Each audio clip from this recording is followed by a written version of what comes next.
늘 우리와 동행하여 주시는 주님을 찬양하며 감사함으로 예배드리도록 하겠습니다. 사도신경으로 신앙 고백하겠습니다. 나는 전능하신 아버지 하나님 천지의 창조주를 믿습니다. 나는 그의 유일하신 아들 우리 주 예수 그리스도를 믿습니다. 그는 성령으로 잉태되어 동정녀 마리아에게서 나시고 본디오 빌라도에게 고난을 받아 십자가에 못 박혀 죽으시고 장사된 지 사흘 만에 죽은 자 가운데서 다시 살아나셨으며 하늘에 오르시어 전능하신 아버지 하나님 우편에 앉아 계시다가 거기로부터 살아있는 자와 죽은 자를 심판하러 오십니다. 나는 성령을 믿으며 거룩한 공교회와 성도의 교제와 죄를 용서받는 것과 몸의 부활과 영생을 믿습니다. 아멘. 찬송가 279장 함께 찬양하도록 하겠습니다. 찬송가 279장입니다.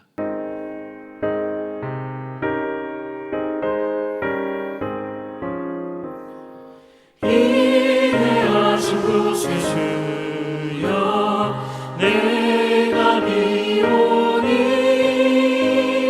죄인 원하실 때에 날 부르소서. 주여 주여 내가 비오니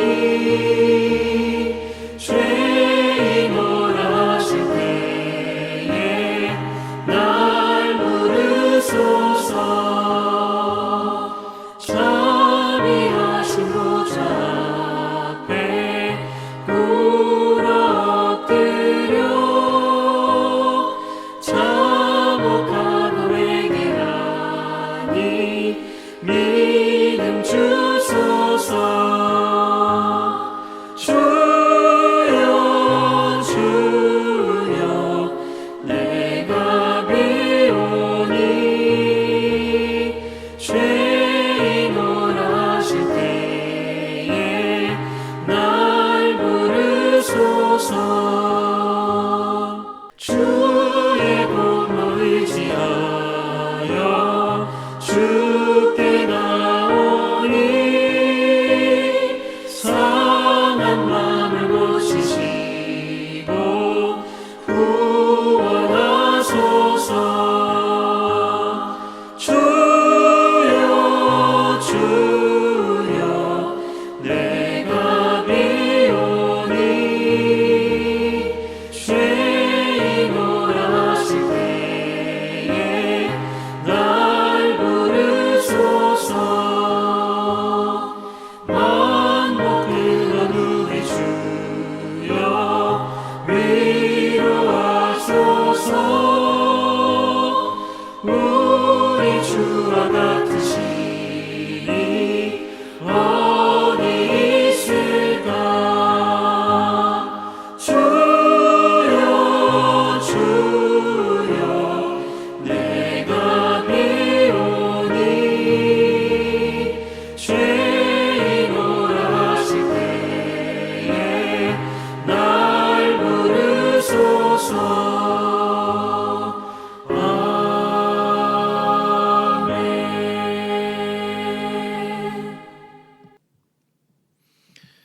오늘 우리에게 주신 하나님의 말씀은 요한복음 9장 1절부터 7절까지의 말씀입니다. 요한복음 9장 1절부터 7절까지의 말씀을 제가 읽도록 하겠습니다. 예수께서 길을 가실 때 날 때부터 맹인된 사람을 보신지라. 제자들이 물어 이르되 라피여 이 사람이 맹인으로 난 것이 누구의 죄로 인함이니이까? 자기니이까 그의 부모이니이까? 예수께서 대답하시되 이 사람이나 그의 부모의 죄로 인한 것이 아니라 그에게서 하나님이 하시는 일을 나타내고자 하심이라. 때가 아직 낮음에 나를 보내신 이의 일을 우리가 하여야 하리라. 밤이 오리니 그때는 아무도 일할 수 없느니라. 내가 세상에 있는 동안에는 세상의 빛이로라. 이 말씀을 하시고 땅에 침을 뱉어 진흙을 이겨 그의 눈에 바르시고 이르시되 실로암 못에 가서 씻으라 하시니 실로암은 번역하면 보냄을 받았다는 뜻이라. 이에 가서 씻고 밝은 눈으로 왔더라. 아멘. 복음서에 기록된 모든 표적을 통해 예수님이 어떤 분인지 가르쳐 주므로 우리가 믿음과 영적 교훈을 얻도록 돕습니다. 오늘 본문에서 예수님은 맹인의 눈을 뜨게 하심으로 우리가 가진 잘못된 인식을 바로잡아 주고 계십니다. 맹인을 치유하신 표적을 통해 우리가 마땅히 배워야 할 교훈은 무엇일까요? 예수님은 길을 가실 때 날 때부터 맹인이었던 사람을 바라보고 계십니다. 제자들도 그를 보게 되었고 예수님에게 물었습니다. 선생님, 이 사람이 맹인으로 태어난 것이 누구의 죄 때문입니까? 유대인들은 사람들이 겪는 불행의 원인이 그 사람의 죄라고 여겼습니다. 이러한 생각은 예수님의 제자들에게도 동일하게 가지고 있었습니다. 이 질문을 들으시고 예수님은 제자들의 잘못된 편견을 고쳐주고자 했습니다. 예수님은 맹인의 불행이 누군가의 죄 때문에 비롯된 것이 아니라 하나님 당신의 영광을 드러내기 위해 허용하신 것이라 설명하셨습니다. 그리고 예수님은 인간을 처음 흙으로 빚으셔서 사람을 창조하셨을 때와 마찬가지로 진흙을 개어 맹인의 눈에 바르고 실로암 못에 가서 씻으라고 말씀하십니다. 예수님은 굳이 그 자리에서 고쳐주지 않고 실로암 못에 가서 눈을 씻으라 명령하셨습니다. 그리고 그렇게 씻었더니 정말로 그 눈이 뜨게 되었습니다. 여기서 예수님이 우리에게 중요하게 여기고 계신 것을 무엇인지를 발견할 수 있습니다. 그건 바로 믿음입니다. 정말로 그가 믿음이 있다면 실로암까지 갈 것이고 믿음이 없으면 예수님의 말씀을 따르지 않을 것입니다. 예수님은 이 고침을 받기를 원하는 맹인 안에 정말 믿음이 있는지 확인하셨습니다. 성도 여러분, 오늘 우리가 여러 시험 가운데 만나지만 중요한 것은 그 상황 속에서 우리가 믿음이 있는지를 하나님이 보고 계신다는 것입니다. 믿음을 가지고 그 상황을 대처하는 것과 믿음을 갖지 않은 채 상황을 대처하는 것은 철저하게 다른 것이죠. 믿음을 가진 자들은 어떤 일이든지 예수님의 말씀하신 대로 순종하게 되어 있습니다. 믿음 있는 자들은 예수님을 신뢰하기 때문에 그분이 어떤 말씀을 하셔도 순종하게 되어 있습니다. 오늘 예수님이 우리에게 바라보실 때도 그 믿음을 보십니다. 내 안에 참된 믿음이 있는가? 그분이 말씀하셔도 나는 그 사실을 믿고 따라가는가? 아니면 내가 생각하고 이해하는 것만 따르려 하는가? 우리 자신의 참된 믿음이 있는지 돌이켜볼 필요가 있습니다. 마가복음에도 맹인 바디메오가 나옵니다. 그도 앞을 보지 못했죠. 그런 그가 예수님이 오신다는 소식을 듣게 되었고 예수님이 지나가시자 크게 소리를 지릅니다. 다윗의 자손이여 나를 불쌍히 여기소서. 그의 그런 모습에 많은 사람이 조용히 하라고 꾸짖었습니다. 하지만 그는 멈추지 않았습니다. 그는 예수님만이 자신을 고쳐주실 거라 믿었기 때문에 끝까지 소리쳤습니다. 그래서 예수님은 그에게 이렇게 말씀하십니다. 가라, 내 믿음이 너를 구원하였느니라. 오늘도 우리의 믿음을 흔드는 상황들이 찾아옵니다. 그리고 그 상황 앞에 믿음을 시험당합니다. 그럴 때마다 우리가 붙잡고 나아가야 할 것은 예수님 뿐입니다. 주를 붙잡고 가는 것이 남들에게는 때론 비난을 받고 고난을 받는다 할지라도 우리의 모든 믿음이 흔들리지 않기를 소망합니다. 그리하여 맹인이 고침을 받고 예수님을 따라 나섰던 것처럼 우리도 예수님과 함께 그 길을 걸어가시길 소망합니다.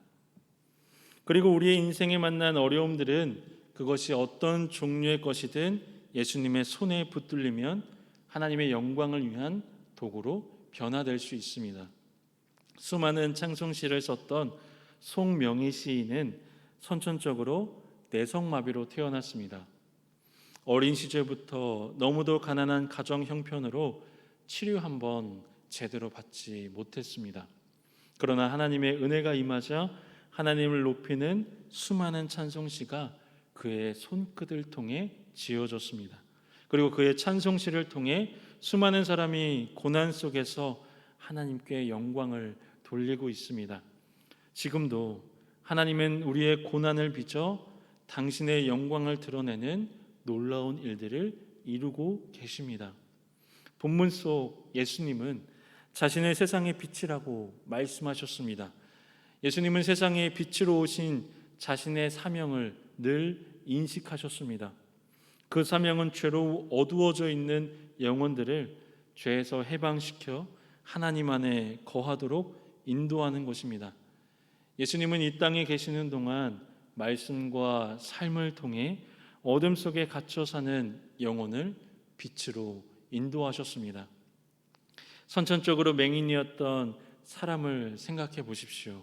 그가 아무 상태를 벗어날 방법은 어디에도 없었습니다. 그는 아마도 자신의 질병에 대해 자포자기 상태였을 것입니다.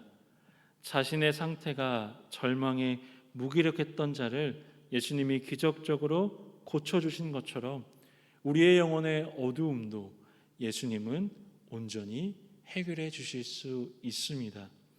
예수님은 세상에 계시는 동안 계속해서 그 일들을 행하셨습니다. 그분의 말씀을 듣는 사람들이 죄를 회개하고 하나님께로 돌아왔습니다. 그의 삶을 통해 사람들은 하나님의 영광을 보았습니다. 예수님은 이제 우리에게 이 사명을 맡기셨습니다. 세상에 빛이 되는 인생을 사신 예수님과 같이 우리도 지금 여기에서 세상의 빛으로 살아야 합니다. 예수님은 너희 빛을 사람 앞에 비추라고 명령하셨습니다. 지금이야말로 우리의 언행이 선하고 거룩하신 예수님을 본받아 어둠 속에 있는 사람들을 빛 대신 하나님께로 돌아오도록 해야 할 때인 것입니다. 예수님은 지금도 영혼을 구원하기 위해 일하고 계십니다. 예수님의 제자인 우리도 주와 함께 이 일을 감당해야 될 줄 믿습니다.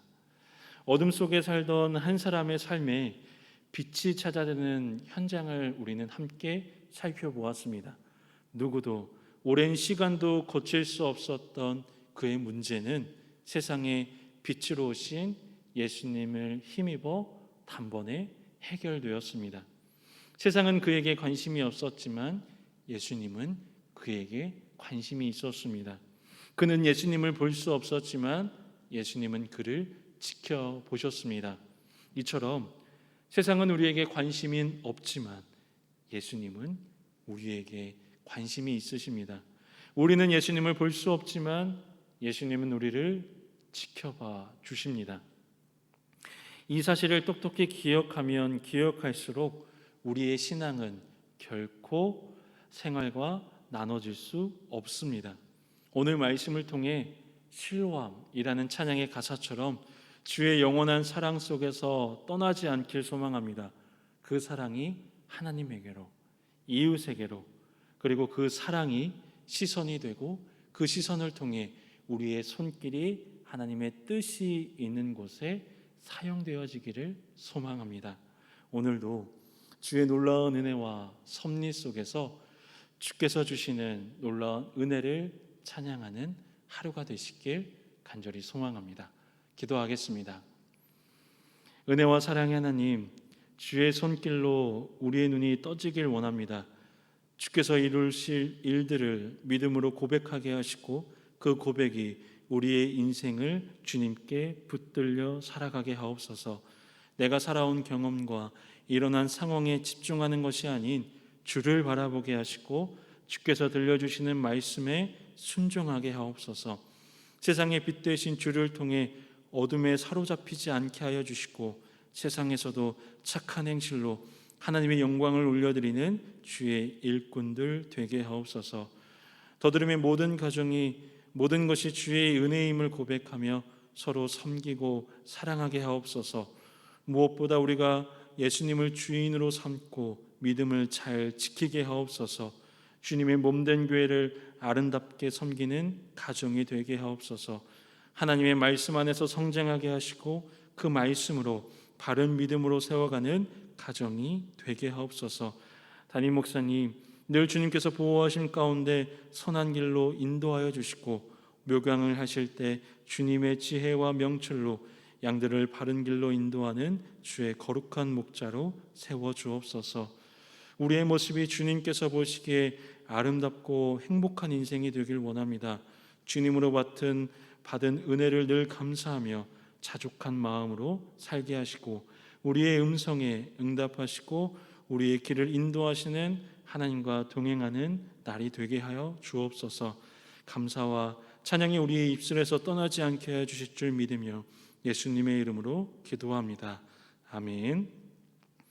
하늘에 계신 우리 아버지, 아버지의 이름을 거룩하게 하시며 아버지의 나라가 오게 하시며 아버지의 뜻이 하늘에서와 같이 땅에서도 이루어지게 하소서. 오늘 우리에게 일용할 양식을 주시고 우리가 우리에게 잘못한 사람을 용서하여 준 것 같이 우리의 죄를 용서하여 주시고 우리를 시험에 빠지지 않게 하시고 악에서 구하소서. 나라와 권능과 영광이 영원히 아버지의 것입니다. 아멘. 주의 은혜가 오늘도 우리 모두와 함께하길 소망합니다. 날마다 주가 주시는 사랑에 힘입어 승리하시는 하루가 되길 소망합니다.